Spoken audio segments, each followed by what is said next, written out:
ingamba dufata twaya tugira igihe tubisuzuma tukagira uwo tubibaza kuri buri rwego no kuvuga ngo buri rwego buri wese afite ibyaza akwiye kuba yabazwa naho ubundi tuzaba bo kujya twisubiramo buri munsi ukisubiramo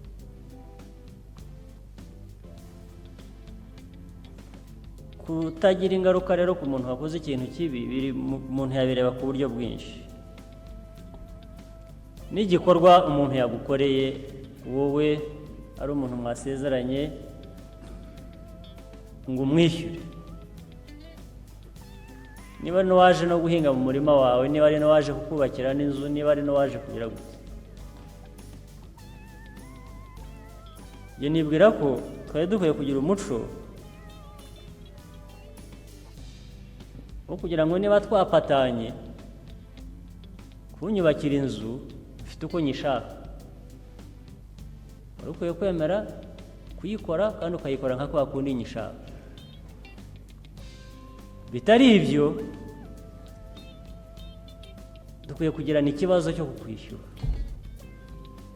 ntabwo nkwiye kukwishyurira ko wankoreye ibintu bitari byo kuvuga ngo hari consequence harekwiye kuba hari ingaruka kuri wowe kucyo uvana muri bya bikorwa bitajyanye n'ibyo wari wasezeranye gukora ariko no kuvuga ngo bituruka ku mpande ebyiri bituruka no ku washakaga ngo ugire icyo umukorera binaturuka noneho no ku wagikoze niba bumva agaciro ko gukora ibintu uko bikwiye kuba bikora naho ubundi nuza ukankorera ikintu nabi nifuza nkorere neza ku buryo busobanutse nkaza nkakwishyura ukagenda nta mpamvu n'undi utazamukorera nabi nk'uko kuko nta ingaruka bigufiteho wowe wabonye amafaranga yawe niba ari wakoreraga amafaranga ariko twari dukwiye kuba tubaza umuntu impamvu atubahirije inshingano uko byari bikwiye ntitube noneho sosiyete igiye kujya yemera ikije icyo ari cyo cyose icyo baguhaye cyose ukemera naho uri bukishyurire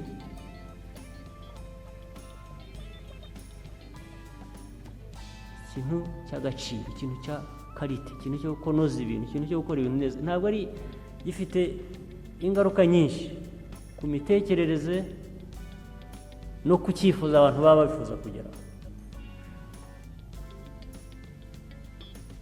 mu kanya ubwo nari nsohotse hano nigeze gusohoka hanze mpura n'umuntu mbona asuherewe ameze nabi ndamubaza nti niki ati ndarwaye niki ati nziza ibyo twaraye turiye nijoro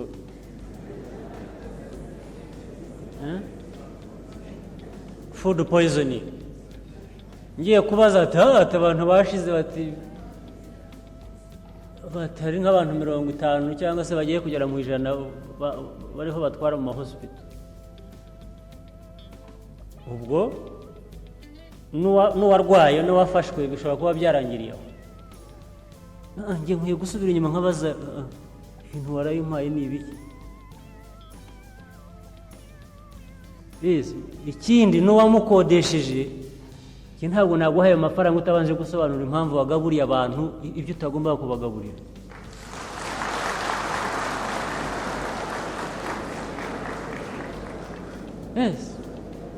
kuko nimuhaguruka aha mukihanagura ukabona gusa murimo agafata imodoka yakigendera then igituma kuko food poisoning ni umwanda ni ibintu bifite isuku nicyo kibazo ni ukuvuga ngo nimuhaguruka aha buri wese agafata imodoka mukigendera ntihagire ubaza uwatanze iyo serivisi itanoze impamvu ejo utazagaruka hano akabiguha ni ukubera kuko niba ubyemera kuki atabiguha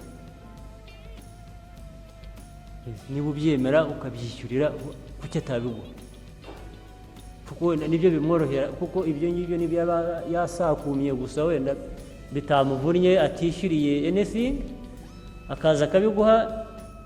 Ariko icyo bivugira ubu kirimo aspects nyinshi, niko abantu bataramenyera gukora neza niko bakora. Umuntu akora uko abonye, uwo babikoreye akakira ibyo abonye. Sometimes ibyo ku buryo buhenze, ariko noneho nta nubwo buhenze ku buryo bw'amafaranga gusa, buhenze no ku buzima. Ni activity iyo ari yo yose, niyo yaba ari ijyanye n'iby'imari, niyo yaba ijyanye n'ibyo, impamvu bitanoga ni iki? Impamvu umuntu atabibazwa ni iki? Kuko abayobozi noneho batorwa, njye nagutorera ko wuzuza inshingano, quality y'akazi ukora. Ndetse waba inshingano utarayujuje cyangwa udakora neza, ubutaha rwose sinshobora kureba, icyo gihe nshakisha ahandi. Icyo gihe nibwo abantu bagira responsibility, ntibagira icyo babazwa bakagikora, ejo ugasanga cyakozwe. Iyo bifite ingaruka, consequence, bigomba kugira consequence. Ariko ubu twabaye community iri aho, ahubwo ibabarira abantu gukora nabi byagizeho ingaruka.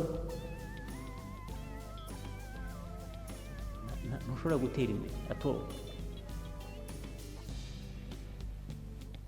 Usanga umuntu rwose wagize ibyago, bakuvuze barshya, byagenze bityo. Sympathizing, urababarira wakoze nabi, community akaba ari kuhinduka.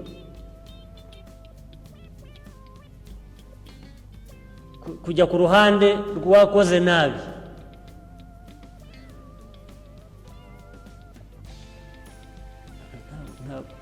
icyo gihe ibyo dusarura ni ibi ngibi.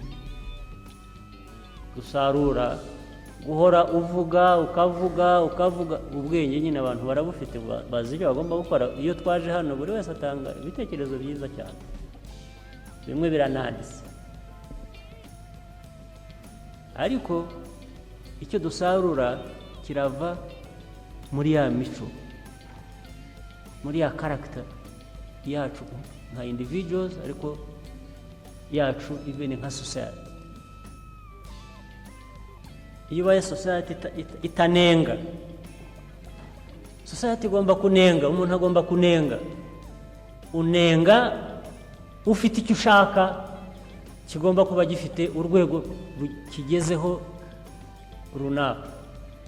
Ugomba kunenga. Iyo utanenga, bakugaburira n'ibyo kurya birimo food poison, ukabirya ukarwara, bakagushyira mu hospital, ukabyuka ukagenda, ejo undi akakongera ibindi, kubera ko niko bishaka.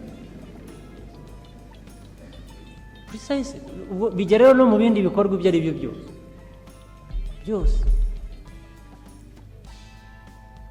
Njya nsoma newspapers iyo bagenda bavuga abantu bagenda bihagarika ku nzira, bagenda bacira hasi. Abo ngabo ntabwo babikora nijoro, ntibabikora ku manywa y'ihangwe, izuba riva, abandi bari aho bagenda, ndetse bakamureba bakihitira bakagenda. Bakwiye kugira umubaza atari kura, ibi ni ibiki? Uri uwa hehe wowe ukora ibintu nk'ibi? Naho iyo ariko bibaye bihinduka umuco, buri wese nuko ahageze akira hasi, akira agera atya, nuko society ikajyaho, ugasanga niko twabaye. No, somebody should stay. Ntabwo uri kubigenda. Icyo rero hari ikintu abantu bajya bakonfuzinga, bajya bazanamo confusion, bisa no gutinya kubwira umuntu icyo mubonyemo kitari cyiza, gutinya kunenga. hari impamvu nk'ebyiri nkeka zabyo. Tinya kunenga ni hari ubwo ngira ngo ubigira, hari ubwo umuntu abigira kubera ko bifitemo inyungu, atanyumva nabi nkabura ikintu runaka nashakaga, ubwo warebye inyungu yawe utinya kunenga, wenda ikindi kitajyanye n'iki. Icya kabiri ni nka protection, ni nkawe kwirinda, ariko nanjye ejo bazamvuga iki, ntabwo ndi buvuge kanaka kugira ngo nanjye atazamvuga. Abantu bose bagahitamo rero kwibera batyo, sinzakuvuga nawe ntuzamvuge, ntuzambwire icyo, ntuzanenge sinzakunenga. Niko ikibi kigenda gikura mu nyungu cyangwa se ni mu bitekerezo no mu ngiro no mu mico mibi yo kugira ngo uti kariya kantu nanjye nshobora kuzagakora kubera inyungu ngashaka muzo, simuvuga nawe atazamvuga.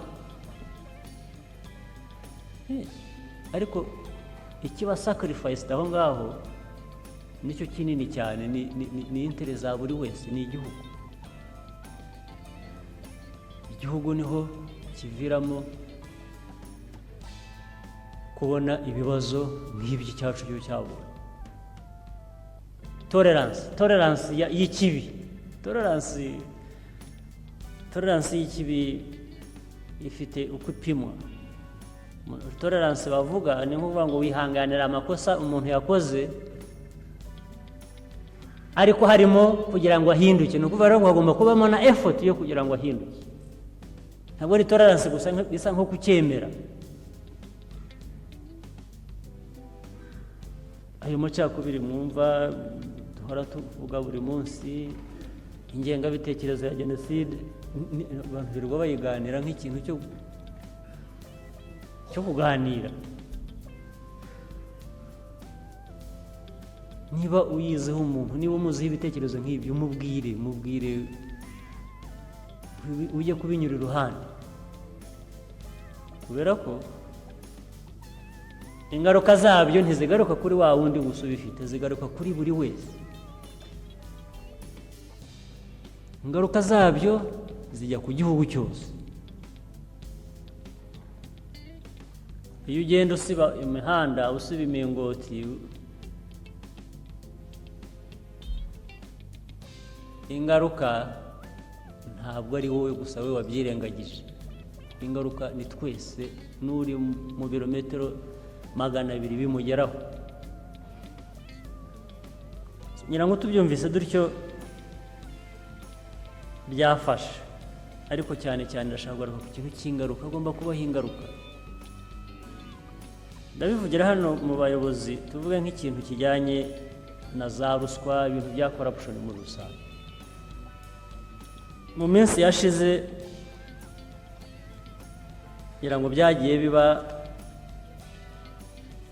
hari n'abayobozi twagiye dusaba kwegura mu turere n'ahandi, ndetse bamwe bakurikiranyeho ibyaha n'ubu ubutabera bugomba gukurikirana. Njye numva atari ikintu gikwiye gukorwa rimwe gusa, ni ikintu kizajya gihora kiriho, kuko ntabwo umuntu mu nyungu ze azajya zivanga n'inyungu za public z'igihugu cyose, ngo afate inyungu za public z'igihugu cyose azigirize. There must be consequence, hagomba kuba ingaruka. Kandi abayobozi mwebwe nimwe mugomba gutuma izo ngaruka zibaho.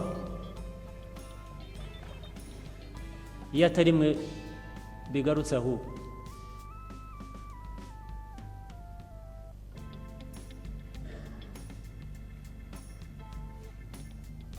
abayobozi impamvu mwahoze muvuga ibintu bitajya mu bikorwa nicyo ngicyo, nta ngaruka z'ibyo bakora nabi, nta n'imbaraga bafite zo kugira ngo abo bayobora bakora nabi bibagireho ingaruka, bose bakicecekera.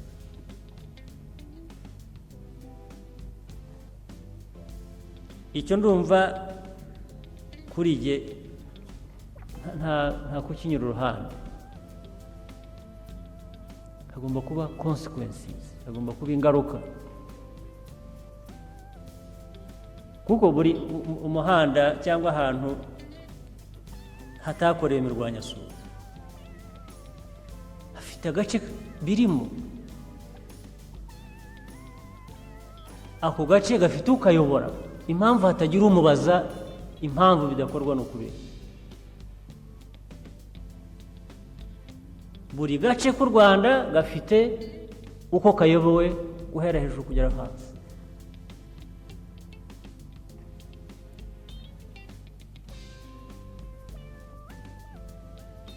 niba ari n'umuntu wishwe mu murenge runaka akajya aho akaborera mu rugo abantu baraho binyurira ku muryango, hakwiye kugira ubazwa ati impamvu ntawabivuze ni ukubera we bagiye barimbura famire yose ahantu murinyuriraho ku muhanda muragenda gusa, ntagire yaba n'umuyobozi yaba n'iki ntagire ubibazwa ngo ubwo atari ko ibiko byarabaye hashira icyumweru ntawe urabivuga ntawabibonye. Ugomba kuba ufite responsibility, ugomba kubisobanura. There must be consequence. Nihataba ingaruka bizakomeza.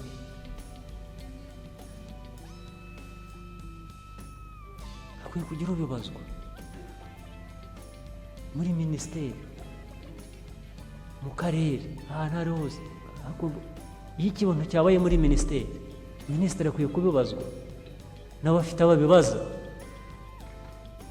Ntabwo bavuga ngo simbizi, niba utabizi ukora iki muri iyo minisiteri?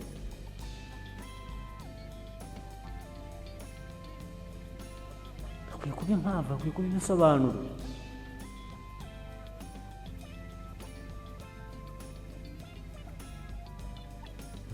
Nihataba ibisobanuro, ejo niko bizakorwa, ejo niko bizakorwa, twese tukabyemera dute. Twenda tukaba igihugu buri wese yicecekera, umwe agakora bimworoheye bitamuvunnye akirondereza, bitamufiteho bimufitiye inyungu gusa, nuko akagarukiraho. Abantu bironderezamo iki? Abantu bironderezamo iki? Ni isabune ngo nijya hariya ninyagirwa irayenga niki? Abantu barahaguruka bagakora.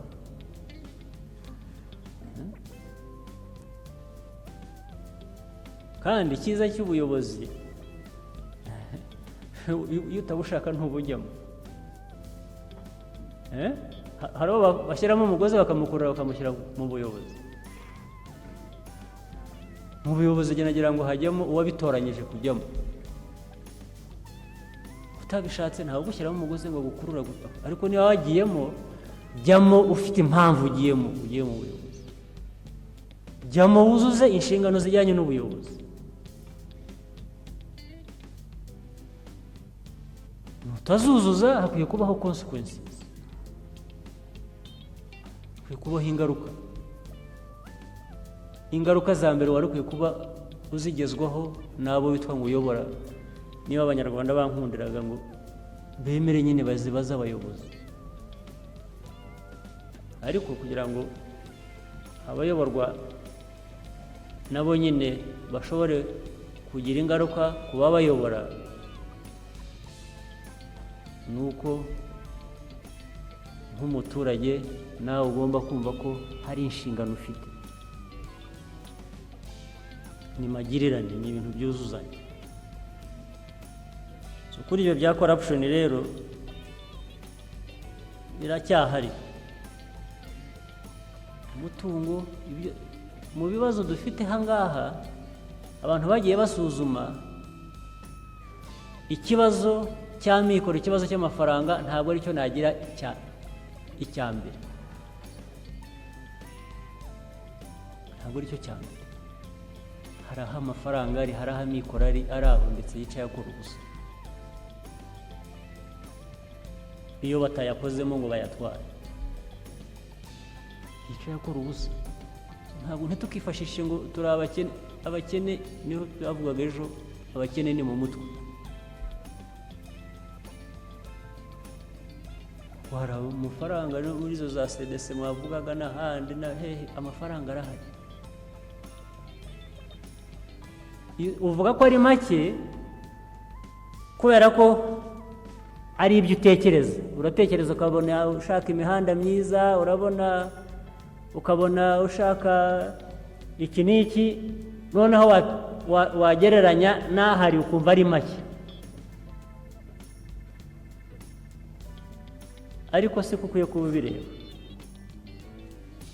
kuko nujya mu rugendo rurerure atangiza intambwe imwe. Niyo rero ibikorwa byaba bikeneye amafaranga menshi, mu by'ukuri wahera no kuri make. Icyangombwa ni ukuba uri muri iyo nzira yo kugera kuri ibyo bikorwa.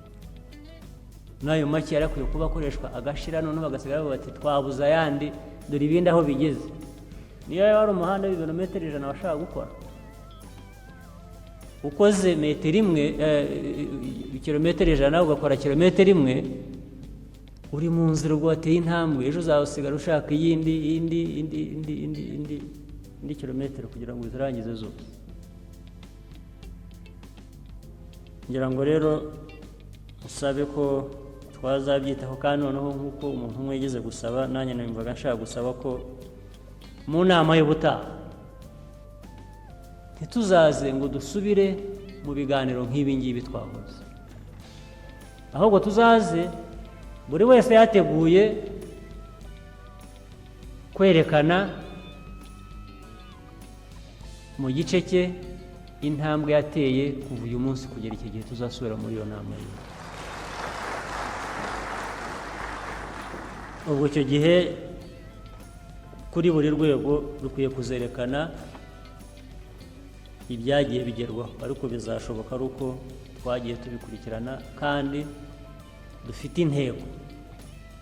Ubwo tubu ndaha, ejo ndashaka kuba ndaha, ejo ndashaka kuba ndaha, bigapimwa, bikabarwa, bikavugwa, bikumvikana.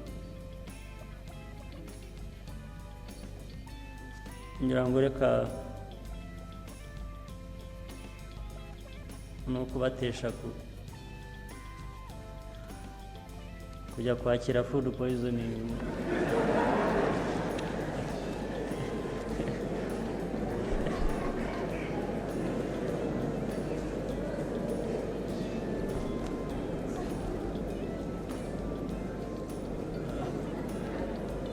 Ariko nizeye ko dushobora gukora ku buryo tutajya tuyibona tukabona ibyiza. Murakoze.